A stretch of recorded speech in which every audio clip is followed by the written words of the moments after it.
Hello everyone, my name is Anthony Burek. I am a project specialist for the Outreach and Technical Assistance Network, OTAN, and I'd like to thank you all for joining us today for this month's OTAN Tech Talk.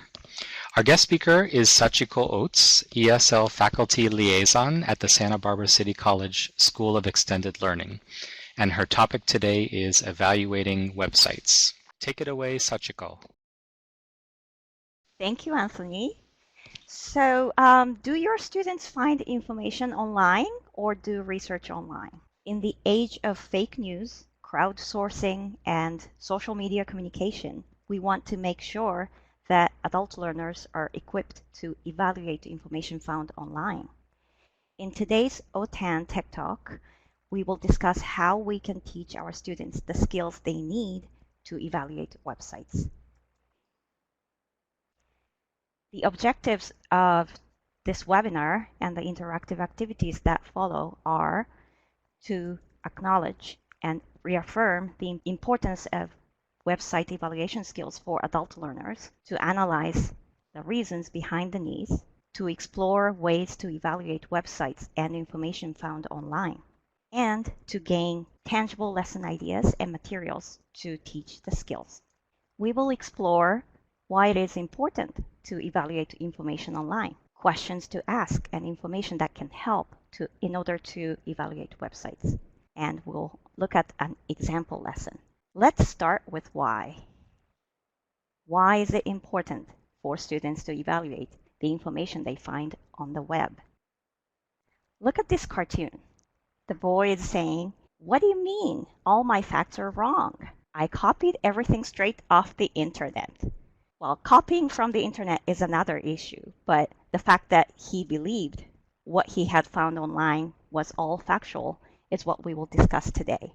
There's so much information online, and it is important for our students to know how to navigate through this information forest and find what they need.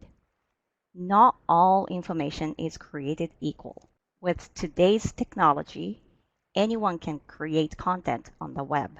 Unlike published books and articles, there could be no editors, no fact-checking, no evidence, no author credentials. Thus, the information found online can be inaccurate, biased, outdated, or irrelevant. In addition, some of the students we work with can be extra vulnerable to fake news or untrustworthy information on the web. I am an adult ESL teacher and work with many immigrants, including older adults who have limited English literacy skills or who are new to technology. For them, catchy and sensational headlines and short articles or comments shared on social media are more attractive and easier to understand than well-researched and well-written hard news articles or academic papers.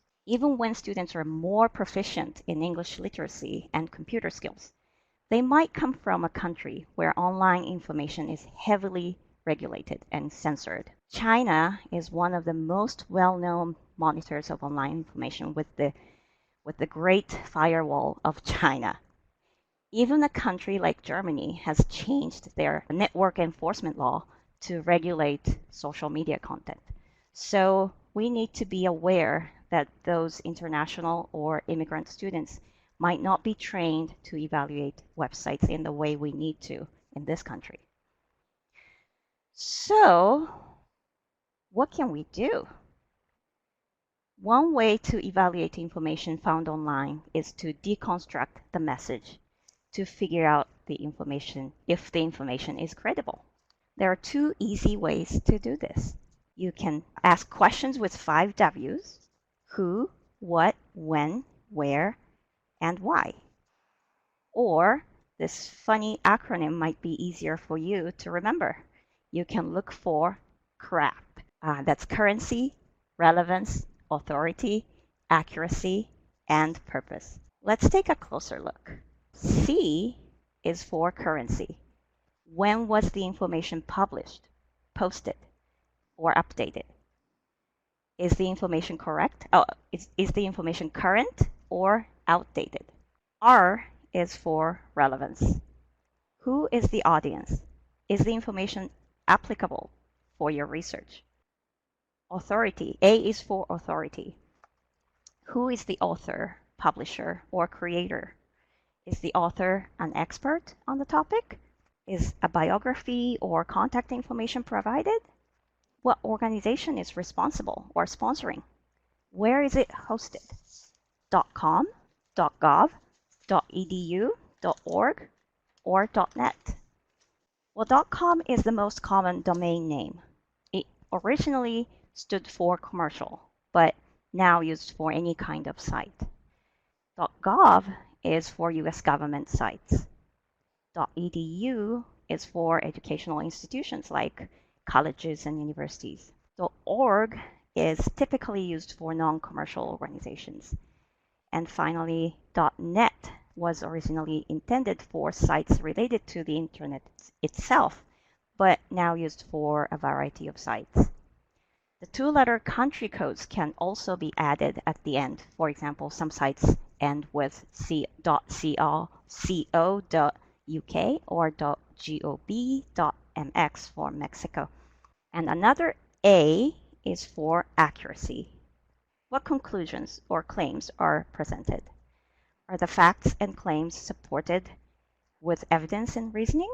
Is the information well researched? Are the sources cited? And finally, P is for purpose. Why was the information written? To teach, inform, entertain, persuade, or to sell? Can the author be biased in any way? So these are the questions that students can ask. Now, how can we teach the skills to evaluate web pages? Here's one idea. I am going to share a website evaluation lesson plan. And let's walk through this lesson together. Imagine you are assigned to research a president of the United States for your EL Civics or Social Studies class. Imagine you are one of the students for now. As an instructor, you can present this scenario to your students. Imagine your subject is the 45th and current president, Donald Trump. I chose him for this lesson plan as he would have so much more irrelevant or inappropriate information online than many other presidents. Also, the past election inspired and provoked a whole new level of interest and the needs for this topic of website evaluation. We could say that Trump himself contributed to popularizing the term fake news. For this assignment, what online sources would you include in your research? Google Trump and choose 3 websites to evaluate to see if there are credible and relevant sources. You can choose ones that you don't think are credible as well for this project. For example, ads. Then students can fill out the form to answer the critical questions we discussed earlier to determine if the chosen sources are credible and suitable for their research or not. Look for crap. Students can then later share what they found and discuss the reasons why they concluded certain pages were credible or not.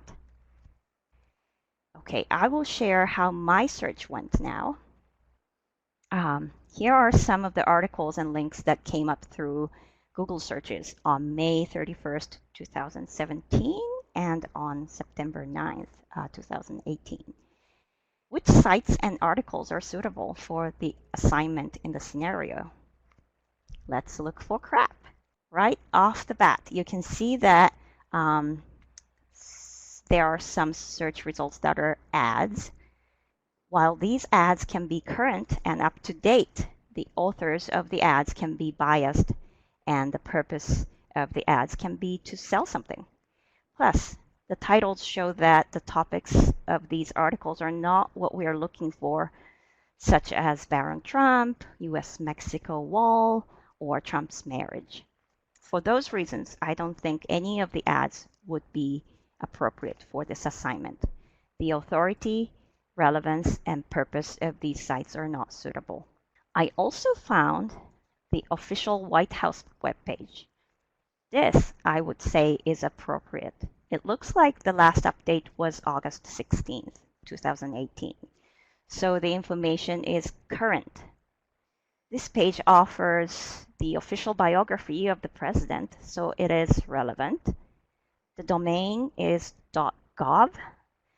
The authority is trustworthy, and the information on this site should be accurate. The purpose of this page is to inform the general public of the current president's journey to the White House. So the purpose of the article matches our research purpose. And your students might choose a Wikipedia site. You can then discuss how you would like your students to handle crowdsourced sites like Wikipedia for your school project. You might want to train your students to check the references at the end of the page for authority and accuracy. One thing you can do for currency is to click the View History tab and check the revision history. There are also many commercial pages where supporters can donate money or buy Trump goods. I wouldn't include those sites as my sources for this project because of their relevance, authority, and purpose. As you can see, it can be very tricky and complex to determine which articles are suitable and credible. This can be a great lesson on critical thinking and supporting one's ideas with evidence and reasons. What is important here is to teach your students to stop and think for themselves. Dig deeper, analyze and evaluate what's in front of them. We need to give them the tools to do so. By exploring these websites and filling out the form, students can be trained to evaluate web pages they come across in their academic career. I have included my references here. For more information, please visit those links on the page. Well, thank you for listening. Thank you, Sachiko, for all of that great information. OTAN would also like to thank all of you for coming to this Tech Talk. If you have a tool or some tips that you use in an adult education program and that you'd like to share with the adult education field, submit your idea at goo.gl/G12VTO. We also encourage you to subscribe to the OTAN YouTube channel, where you can view archived Tech Talks as well as other OTAN videos. OTAN is a leadership project for adult education in California, and if you are at a WIOA-funded site, you can contact OTAN for additional services, including professional development at your site. Visit the OTAN site at www.otan.us or contact us by phone or email. We hope to see you all at a future OTAN Tech Talk.